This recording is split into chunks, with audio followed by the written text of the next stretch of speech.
Tonight on Let It Rip. Americans won't do that type of work. That work is just, it's out of the cards. Are they taking our jobs or doing the work that we won't do? Our own Charlie LaDuff works in the fields with illegal immigrants, and he's here to join the debate. But first, we will not be intimidated. Canada will never be intimidated. Our neighbors to the north, targeted by homegrown terrorists twice in a week. The killers linked to Islamic militants in Syria. It's a wake-up call for Canada and for the USA, too.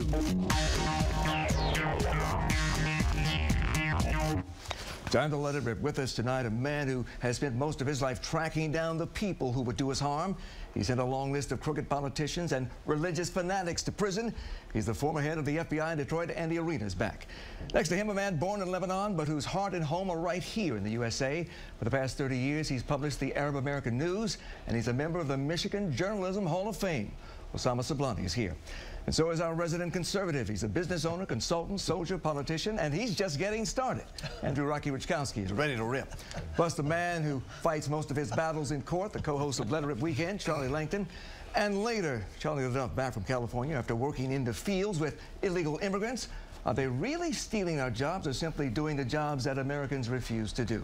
But already tonight in New York City, just hours ago, a city police force shot and killed a man who attacked a patrol officer with a hatchet. You can see video right here. That assailant went after 4 cops on patrol, hitting one of them in the head, the other in the arm, before the other cops shot and killed that man. Now, it's still too early to say if this was inspired by terrorism, but reports say that the attacker wrote of jihad and bringing down America on social media. And then we have what happened in Canada. Video of the assailant in Canada hijacked a car, went into Parliament. You can see people running, bystanders running in fear. The man, Michael Zehaf Babo, running with a gun into the halls of Parliament. That's as if somebody were attacking Congress. He went there and immediately, once inside, started shooting. We understand the Prime Minister was in a room that he passed before he was confronted by an 80-year-old man, sergeant at arms with a gun, who shot and killed him right there. But again, Michael Zehaf Babo spoke of jihad and terrorism. Andy, you have been warning about this possibility for years. Now it's here. It's the most serious problem we face in the realm of terrorism today. These lone wolf, locally homegrown recruited terrorists. You know, prior to 9/11, right after 9/11, the biggest threat was Al-Qaeda. They would pick people out, bring them over, recruit them, radicalize them, teach them how to attack, and then send them back. That's not the case now. You can sit in your basement, you can become radicalized, you can learn how to do an attack, make a bomb, whatever, right in your own home. So the threat has really changed over the past several years, and this is kind of what we're facing. Most of these people are either converts or they're young kids trying to reconnect to their religious faith. They're disenfranchised, they don't really fit in with society, they don't fit in with anybody, they're looking for a place to fit in. These guys welcome them right in. Well, Osama, are you at all worried about what you see now? Well, I'm worried about this thanks to the internet and to the cameras, that we can see all of this and they can see all the fanatics all over the world. But really what I am worried about is linking this to a religion. It has nothing to do with religion. This guy converted to Islam, what, 2 years ago or 2 months ago or 2 days ago? I've been a Muslim for 59 years. I don't see a problem. There are billions, millions, hundreds of millions, 1.5 billion Muslim around the world. They're not like this. I think radicalization has nothing to do with religion. I think people use religion to radicalize people. They use causes to radicalize. Then they radicalize people on abortion. Then people go and shoot people because they are anti-abortion. And they went to the clinic and they killed people. Should we blame conservative and Republicans for this? I think that radicalization is an issue. I really don't think that the way we treat it, we should be just generalizing over a religion And I think that is important. I don't think that anybody here is blaming Islam for what's happening, but I think it is important to look at some facets of some groups around the world who are using Islam to indeed incite violence. And there's no denying that it's happening, Rocky. The question is, how do you stop it? Well, you have to monitor the people that are going to Turkey right now, heading to Syria, looking at their passports, people that are heading to Yemen. We have to look at those individuals. Plus, this is one of the reasons why we have the NSA. You have these websites that are out there, and you monitor who's visiting these by their IP addresses, their internet protocol addresses. You're looking at who's visiting these sites and what they're doing, where they're from, and you monitor what they're buying. I'm sorry to say, but this kind of adds on to the reason that we should be supporting the NSA and what the NSA is doing to protect us. Well, Charlie, that's a quick legal question, too. The line between censorship and public safety. Yeah. If you know that a website is promoted violence, why don't you simply shut it down? Well, I don't think you can. And I don't know how the cops are going to be able to do that. I mean, unless you're going to use the website to do something that is illegal. But as Andy said, you can make a bomb in your own room. You can push a couple buttons and Google bomb making, and you can make a bomb. How are you going to stop that? It's impossible to stop that. Can we shut it down? Better yet, do we want the government looking at what you do in your privacy of your own home, or the government's going to look at you? Not. I don't want that. I don't want that. If there's some suspicion, then you can go through the legal process and get your search warrant, etc. Well, let me talk to somebody who's been in the FBI. Frankly, I do want the FBI to know when somebody is planning an act of violence. And if you can detect that by where they have been on a website, I think that's good. Well, but the problem, Huel, is it's not just a law enforcement intelligence problem. It's all of our problem. It's a holistic approach to this. These websites pop up, they close down, they move. It's impossible for law enforcement or the intelligence community to monitor these. It's impossible to monitor these lone wolves. What it's going to take is everybody. It's going to take the community. It's going to take the relatives who hear this guy talking crazy talk. It's going to take the imam at the mosque when he shows up and tries to get these crazy thoughts validated.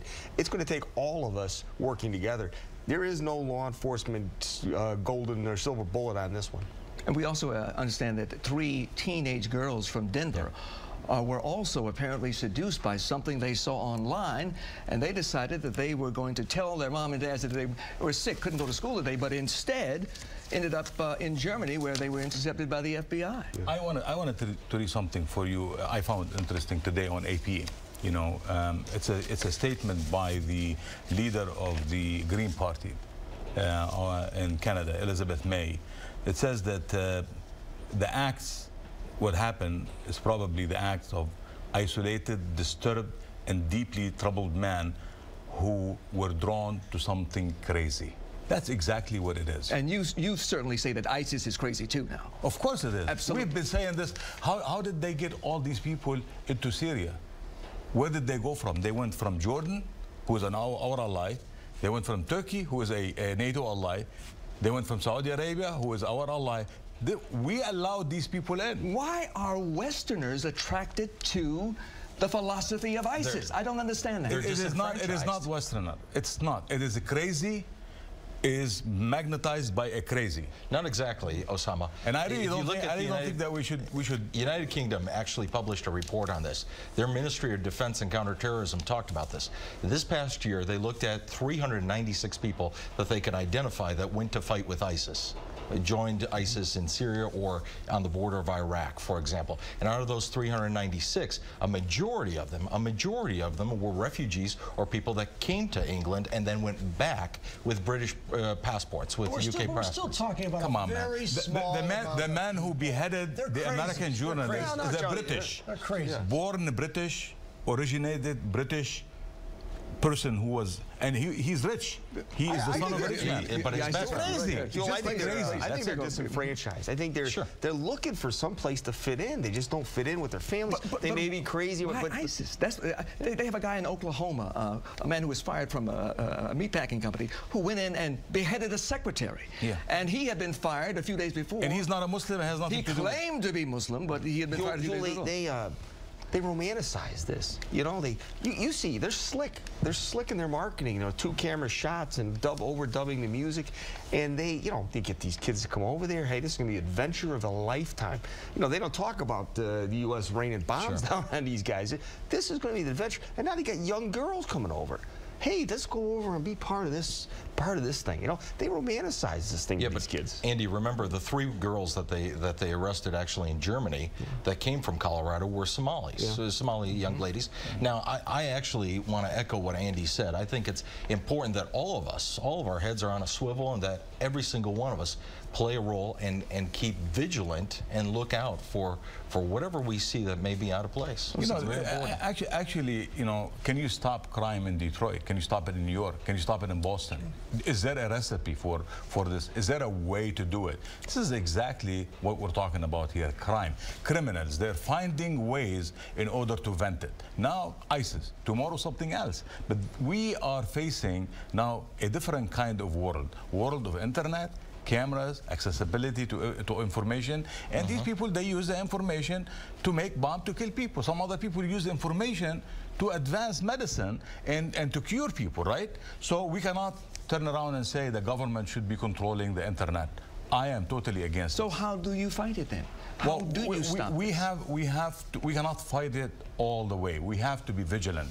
Vigilant means that you watch what's going on. When you see something is happening wrong, you move and stop it. And that's why we have the FBI. You have to take a more proactive approach. We have people on our payroll. The FBI, the police, you know, they have to do their job. But that doesn't mean that they have to stop my internet, and just because somebody who is name is a Muslim, you know, happen to commit a crime. But is the Muslim community also vigilant? Are they also watching what their children are doing? Well, I tell you what the Muslim community is doing. Yesterday we had a major function in Dearborn where we had Senator Carl Levin, Congressman John Dingell being you know, recognized. We had Mike Duggan, the mayor of Detroit, there. We had the gubernatorial candidates and representatives there. And we were urging people to go out and vote and get active in the political system. You know, we want our community to be mobilized here in the United States for the interests of the United States. And we said, your vote is a terrible thing to waste. Go and vote. This is what we're doing. But the same effort that the community puts out in voting should be echoed loudly about anti-terrorism, like you have done in the paper.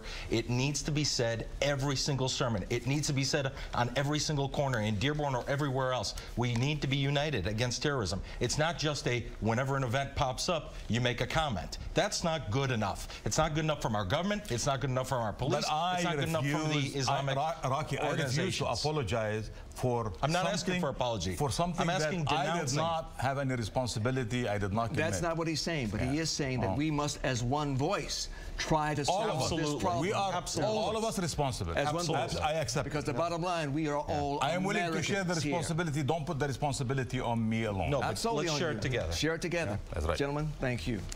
Up next, we talked to Charlie Duff, just back from California after working in the fields picking grapes along with illegal immigrants. Are they really stealing our jobs or simply doing the jobs that Americans won't do anymore? Or is it time to shut the border down once and for all? Stay with us. Much more Let It Rip to come.